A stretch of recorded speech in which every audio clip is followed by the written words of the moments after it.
Gran parte de la reverencia y majestuosidad de la Tierra Media está representada por nombres y obras de firma élfica. El hecho de que las gestas y las canciones de los días antiguos los tengan siempre como protagonistas, la realidad de la falta de información sobre los hechos de la Segunda Edad y la sabiduría que siempre demuestran en los episodios de la Guerra del Anillo, nos suele inclinar a pensar que la grandeza de la obra de Tolkien depende en mayor medida de su existencia. Y esto, aunque en parte es así, pues el marco de toda su magia no podría comprenderse sin el papel de los elfos en la historia, no resulta del todo cierto, pues hubo un tiempo cuyo silencio en la historia se hace notar por la grandeza que se oculta tras la escasez de palabras. En el vídeo de hoy hablaremos de Andor, la Tierra del Don, también conocida como Helena, la Atlántida con la que Tolkien estuvo soñando toda su vida. Y aunque recibe estos nombres, en casi todos los relatos se la refiere como la isla de Númenor, tierra de los hombres del oeste, reino del legado de Arendil y germen del pueblo que milenios más tarde desembocará en la figura de Aragorn, rey de Arnor y Gondor. Hoy hablaremos de los Dúnedain, los herederos de las casas nobles de los humanos de la Primera Edad y de cómo sus ambiciones de grandeza terminaron por condenarlos al olvido, la muerte y la locura.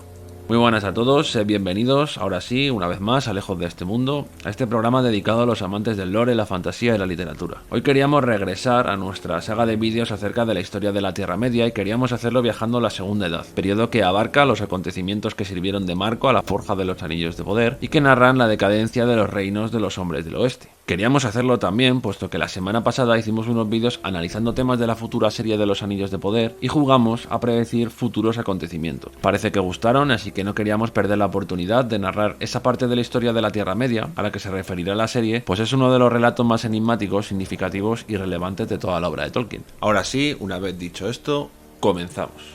Vamos a empezar por el principio. El comienzo de la Cálavez, es decir, el texto que narra la ruina del reino de Númenor, comienza con las siguientes palabras acerca de la llegada al mundo de los hombres. Dicen los Eldar que los hombres vinieron al mundo en el tiempo de la sombra de Morgoth y que no tardaron en caer bajo su dominio, porque él les envió emisarios. Ellos escucharon las malvadas y astutas palabras de Morgoth y veneraron la oscuridad, aunque la temían, y erraron siempre hacia el oeste, porque habían oído el rumor de que en el oeste había una luz que la sombra no podía oscurecer. Los sirvientes de Morgoth los perseguían con odio, y los caminos que recorrían eran penosos y largos. No obstante, llegaron por fin a las tierras que dan al mar y penetraron en Beleriand en los días de las guerras de las joyas. Se los llamó Edain en la lengua Sindarin, y se hicieron amigos y aliados de los Eldar, y cumplieron hazañas de gran valor en la guerra contra Morgoth. De los Edain nació el brillante Arendil, y en la balada de Arendil se cuenta cómo al fin, cuando la victoria de Morgoth era casi completa, construyó el navío Vingilot y viajó por mares nunca navegados, siempre en busca de Valinor, porque deseaba interceder ante los poderes en nombre de los dos linajes, para que los Valar los compadecieran y les enviaran ayuda en aquella extrema necesidad. Por tanto, elfos y hombres lo llamaron Earendil el Bendito, porque cumplió su misión después de grandes trabajos y de muchos peligros. Y de Valinor llegó el ejército de los señores de Occidente y Arendil no volvió nunca a las tierras que había amado. Tras esto, Morgoth fue derrocado. En este pequeño fragmento se nos resumen los sucesos finales de la Primera Edad del Sol y el estado de cosas al comienzo de la Segunda. Morgoth, el enemigo del mundo, que había robado los Silmarils, destruido los árboles sagrados de Valinor y que había causado tantos sufrimientos tanto a hombres como a elfos en la Primera Edad, fue vencido por una alianza de elfos, Valar y hombres. Tras esta batalla, los elfos que quisieron regresar a Valinor, la tierra de los dioses, regresaron, y los que no, huyeron de la devastada Beleriand hacia la Tierra Media. Los Valar construyeron la tierra de Númenor como regalo a los Edain tras su ayuda contra Morgoth en la guerra de la cólera. Los Edain no eran sino los miembros de las tres casas nobles de los hombres que habían ayudado a vencer a Morgoth, por lo que como recompensa, los Valar les concedieron una vida más larga y un reino para habitar en paz. Este reino, como ya hemos dicho, recibe muchos nombres, pero de aquí en adelante le vamos a llamar Númenor. Este reino estaba situado en las aguas que separaban Valinor de la Tierra Media, estando más próximos de las tierras de los dioses que de las tierras de Akendin. Desde allí recibían visitas de los elfos de Avalon, uno de los puertos de Tol Eressëa, cercano a Valinor, y fue así que aprendieron su lengua, su ciencia y tomaron por propias sus costumbres. Estos acontecimientos que hoy narramos sucedieron en la Segunda Edad del Sol, también conocida como Edad Oscura o Años Oscuros. Esta era sucede después de la Primera Edad del Sol, periodo en el que ocurre la Guerra de las Joyas y que tiene como protagonistas a los elfos Noldor, y antes de la Tercera Edad, época en la que se narran los hechos del anillo. Es de toda la obra de Tolkien el periodo de tiempo del que menos información disponemos. Los Númenóreanos eran un pueblo noble, fuerte, con altura de cuerpo y de espíritu, y fuerte inclinación a la ciencia, la sabiduría y sobre todo proclives a la náutica y a la marinería. Como pueblo, fueron bendecidos por una longevidad destacable frente a sus pares del continente, aunque seguían siendo mortales. Númenor era una isla continente con forma de estrella, con una porción central en la que había una gran montaña que recibía el nombre de Meneltarma. Esta montaña estaba consagrada a la veneración de Eru Ilúvatar y recibía el nombre del Pilar de los Cielos. Su aspecto era peculiar, porque en vez de tener la clásica cima con forma puntiaguda, en su cumbre había una explanada en donde se situaba la hechura de su templo. Bajo sus laderas se ubicó la capital, Armenelos, la ciudad de los reyes, que tal y como se nos cuenta fue la región más populosa de todo Númenor. Aunque en un primer momento la isla solo fuera habitada por algunos cientos de miles de personas, antes de la debacle que la condenó bajo las aguas a finales de la Segunda Edad del Sol, la isla dio cobijo a unos 15 millones de personas, por lo que su tamaño debía de ser bastante amplio y debía disponer de bastante gama de recursos naturales.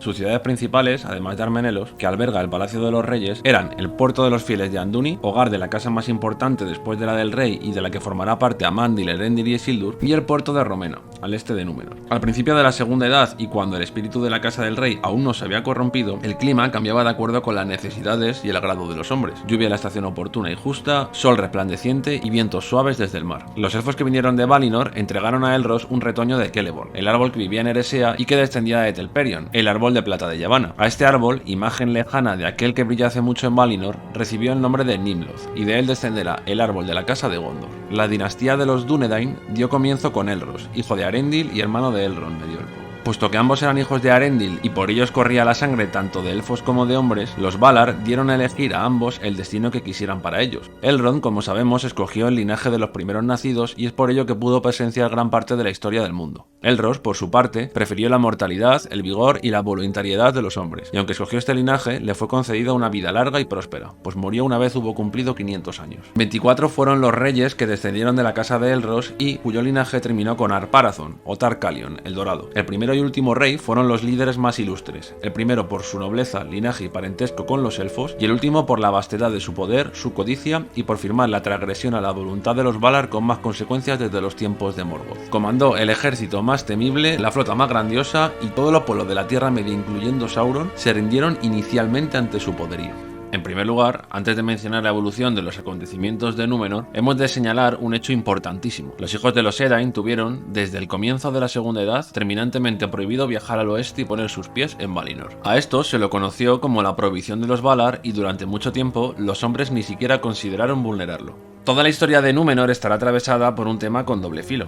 Por un lado, la preocupación de los Dúnedain por la inevitabilidad de la muerte. Por otro, el sentimiento de envidia y recelo que le profesaban a los elfos de Aman por disfrutar de algo que a ellos les había sido vedado. De este modo, los más de 3000 años de historia de Númenor narrarán la degradación de la relación de los elfos con los Dúnedain, quienes solían visitar a los hombres en barcos sin velas empujados por el viento, siendo, además, la historia de cómo gran parte de los hombres fueron incapaces de aceptar su propia naturaleza, tratando por ello de vulnerar la prohibición de los Valar. En esta historia, por tanto, encontraremos, como veremos más adelante, dos bandos. El de aquellos que codiciando el don de la inmortalidad se rebelarán contra los designios de Ilúvatar y aquellos que, aun sufriendo por no poder vivir eternamente, se resignarán a su naturaleza y continuarán con su amistad con los elfos, sin transgredir la voluntad de los dioses. Los primeros, a partir del año 2251, estarán representados por la Casa del Rey y los segundos por los amigos de los elfos, conocidos como la Casa de Andúni. La Casa de Andúni fue una casa noble de Númenor que desciende directamente del linaje de Elros. Esto es así porque el cuarto rey de Númenor, Tar-Amandil, tuvo una hija llamada Silmarien. Puesto que las mujeres no podían reinar por aquel entonces debido a las leyes que regían el reino, el trono pasó a su hermano, siendo ella nombrada primera señora de la Casa de Andúni y progenitora del linaje que llegará a Elendil, Isildur y Anarion. De este modo, en torno al año 32 de la Segunda Edad, después de que los Valar alzasen una nueva isla en las aguas que separaban Aman y la Tierra Media, los Edain desembarcaron en Númenor, su nuevo hogar bendecido. Conviene decir que después de la Guerra de la Cólera, es decir, el conflicto que dio por terminada la Primera Edad del Sol y tras el que Morgoth, el Señor de la Oscuridad, fue confinado al vacío hasta el final de los tiempos, los Valar nunca llegaron a encontrar a Sauron, el más fiel de sus sirvientes. Este, que al principio parecía arrepentido, terminó escabulléndose en la Tierra Media para evitar ser atrapado tanto por los elfos que no marcharon a la tierra de los dioses como por las casas nobles de los hombres. Fue así que en torno al año 1000 de esta edad comenzó los trabajos de construcción de la archiconocida tierra de Mordor, donde estableció el centro neurálgico de sus malévolas operaciones. Sin embargo, no hablaremos aquí ni de los trabajos de la Forja de los Anillos ni de cómo consiguió corromper con ellos tanto a hombres como a enanos. Por el momento, lo que más nos interesa saber es que la Forja de los Anillos comenzó en el año 1500 y que 100 años después Sauron culminó su obra con la Forja del Anillo Único. Pero dejando Dejando a Sauron a un lado por un momento, los Dúnedain, es decir, los Númenóreanos, expertos y ansiosos por explorar y aventurarse a nuevas costas y tierras, llegaron por primera vez a las playas occidentales de la Tierra Media en torno al año 660. Por primera vez en mucho tiempo se reencontraron con los elfos de Gil-galad y estos se impresionaron por la grandeza adquirida en estos años, pues los Númenóreanos crecerían en esplendor, altura de cuerpo y agudeza de espíritu con cada generación que pasase hasta la llegada del mediodía de su reino. Este mediodía no tardaría en llegar, pero mientras tanto, los Dúnedain acometieron indómitas expediciones hasta conseguir recorrer el ancho vientre del mundo y extender los dones de su ciencia por los pueblos menos agraciados. Su espíritu insaciable y la calidad técnica de sus barcos les convirtió en excelentes exploradores. Fue así como los Dúnedain enseñaron el arte de la siembra, la tala y la construcción en piedra a los pueblos salvajes de la Tierra Media, quienes asombrados no podían sino tomarlos como dioses y esperarlos de nuevo a su regreso. 600 años después, coincidiendo con los intentos de persuasión con los que Sauron pretendió seducir a Gil-galad, el rey supremo de los elfos, los Dúnedain instalaron sus primeros puertos permanentes en la Tierra Media.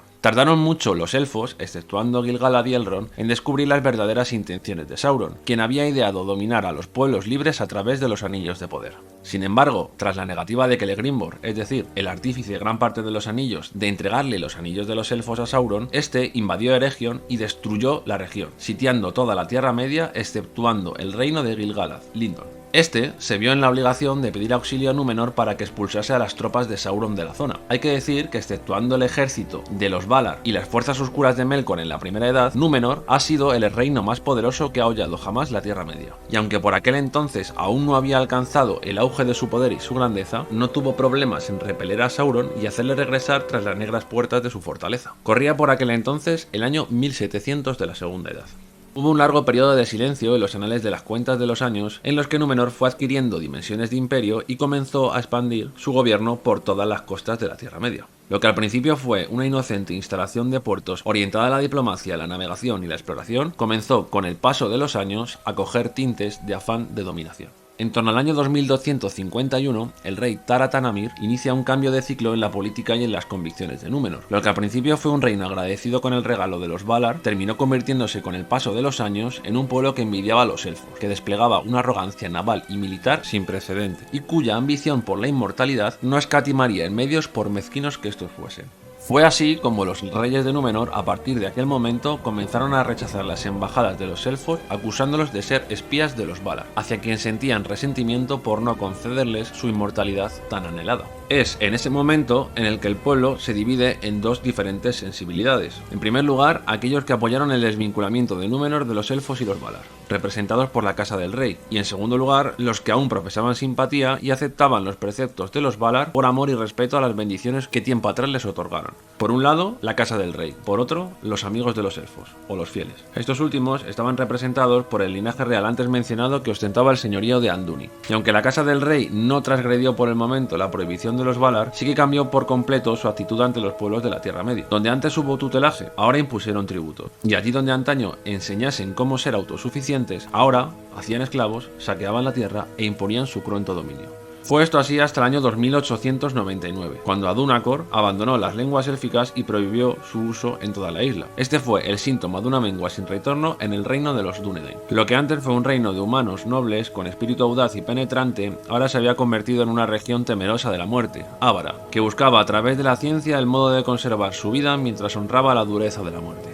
Fue así como los reyes que antes fallecían como quien se tiende a dormir, ahora morían presos del pánico y de la locura.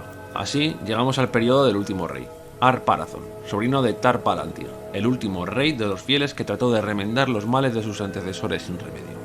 Ar-Pharazôn, el Dorado, fue, de todos los reyes de Númenor y tal y como se cuenta en la Calavez, el comandante del ejército más colosal que se hubiera visto desde los tiempos de la Guerra de la Cólera. Nadie dirigió hombres más fuertes, ejército más numeroso y armas más temibles que las de Ar-Pharazôn el Dorado. Por aquel entonces, Sauron, allá en la Tierra Media, se había autoproclamado rey del mundo y esto fue algo que enfureció a Ar-Pharazôn. Fue así que movilizó sus tropas para obligarle a rendir pleitesía. Sauron, tras ver desembarcar su enorme flota e impávido por la grandeza de su ejército, sabía que era imposible de derrotar y decidió, astutamente, hincar la rodilla ante el Dorado. El rey, soberbio y soberano como ninguno antes que él, decidió que Sauron debía acompañarle a Númenor pues no se fiaba del mal que pudiera hacer en su ausencia, y pensó que solo él podría doblegarle.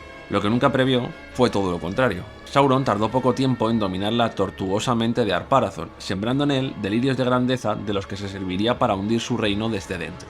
Fue así como le instó a desobedecer a los Valar, de quien dijo que lo temían y le negaban la inmortalidad, sabiendo que era un rey poderoso y que ningún dios podría hacerle frente. Le habló de Melkor, de sus dones y de su oscuridad, y así fue como Númenor se rindió a su nuevo señor y su nobleza pasada sucumbió a los oscuros planes de Sauron. En aquel entonces, los fieles estaban gobernados por Amandil, padre de Elendil y abuelo de Isildur y Anarion, futuros reyes de Arnor y de Gondor. Amandil era un capitán reconocido en Númenor y tanto por eso como por su estrecha relación con los elfos fue el principal objetivo de Sauron desde su llegada a la isla. Fue tal la sinrazón de Ar-Pharazôn que Amandil instó a sus hijos a abandonar Númenor, sugiriéndoles reunir a los fieles en una flota propia y poner rumbo de nuevo a la Tierra Media. Él, por su parte, trataría de alcanzar un imposible, solo con unos pocos fieles, para tratar de pedir clemencia a los Valar tal y como lo hiciera Eärendil en la era pasada. Pero la historia no iba a dar lugar a un segundo Eärendil, o quién sabe, puede que la clemencia con sus hijos procediera de la petición de Amandil. Fue así que en los últimos años de la vida de Ar-Pharazôn, el más grande rey de entre todos en la casa de Elros, Sauron culminó su plan para hundir el reino de los Dúnedain. Alzó un templo en honor a Melkor bajo el Meneltarma. Consiguió, alentando el temor a la muerte del rey dorado, que Pharazôn construyera una gran flota, reuniera todos sus ejércitos y cortase el árbol que un día los elfos regalaran a los hombres en señal de amistad. Poco antes, Isildur había conseguido salvar tras mucha sangre y sufrimiento uno de los frutos que pendía de sus ramas, por lo que consiguieron salvar aquel regalo que descendía de la tierra de los dioses. Así, Sauron persuadió a Pharazôn para que pusiera rumbo a Valinor, y este comandó su enorme flota para desafiar la prohibición de los Valar. Sin embargo, lo que nunca supo Pharazôn, asaltado por la locura de sus ambiciones y cegado por los consejos de Sauron, es que con aquella acción había condenado a toda la raza de los Númenóreanos, pues cuando el rey pisó por primera vez la tierra sagrada de los dioses y se encontró frente a frente con su montaña, Ilúvatar, el creador del mundo y señor de los designios de la tierra, quebró la forma del mundo para que tanto él como su flota quedasen sepultados bajo la arena. Cuando los Númenóreanos escogieron servir al mismo destino que aquellos que sirvieron a Morgoth, su bendición les fue retirada y el desastre llegó a su isla, acabando con la gloria de su civilización y su sabiduría, siendo alcanzados por la muerte que tanto trataron de evitar. Sauron, que reía en el Meneltarma por haber conseguido su propósito, sucumbió también con la isla, pero como era un maya, su espíritu se separó de su cuerpo y este voló de regreso a Mordor, donde tuvo que adoptar la forma oscura por la que todos le conocen. De este modo, cambió el aspecto del mundo, por el acto de arrogancia de los hombres de pretender una inmortalidad que no estaba pensada para ellos. De esta forma, el mundo, antes plano, con Valinor al oeste y las anchas tierras de la Tierra Media al este, cambió, y Númenor quedó sepultada por una gran ola que la hundió para siempre. Y el mundo, después, se plegó sobre sí mismo para tomar la forma que tiene hoy en día, una esfera, finita, terminada, y que para siempre quedó huérfana de toda divinidad. Valinor, pues, abandonó el mundo material y desde entonces solo unos pocos, aquellos altos elfos que aún lo desearan, podrían, a través del camino recto, llegar a las costas de Aman. Por otra parte, no todo se perdió para Númenor, pues como sabemos, Aragorn y todos los reyes de Arnor y Gondor son herederos de su vieja gloria, y es que, motivados por el consejo de Amandil, Elendil y sus dos hijos habían partido acompañados de los más fieles a los elfos hacia la Tierra Media. Solo partieron 9 naves, y 9 naves llegaron a las costas de Oriente, y muy pocos fueron los tesoros que pudieron rescatar con ellos. Entre ellos destacan las Palantir, el cetro de Anúminas, que en aquel entonces era la enseña noble de la casa de Andúni, y el anillo de la casa de Barahir, símbolo del reino de los Dúnedain. Y así fue como Númenor, hogar de los descendientes de Elros, quedó sepultada a modo de castigo, y así acaba la historia del reino más noble de los hombres en toda la historia de la Tierra Media. Bueno, pues con esto hemos terminado el vídeo de hoy. Ha quedado un vídeo largo, yo creo que ha quedado un vídeo completo. Y nada, esperamos que si os ha gustado, pues nos dejéis por aquí un comentario, os suscribáis al canal si no estáis ya, lo compartáis con vuestros amigos y nos vemos en la... Un saludo, un abrazo y hasta pronto.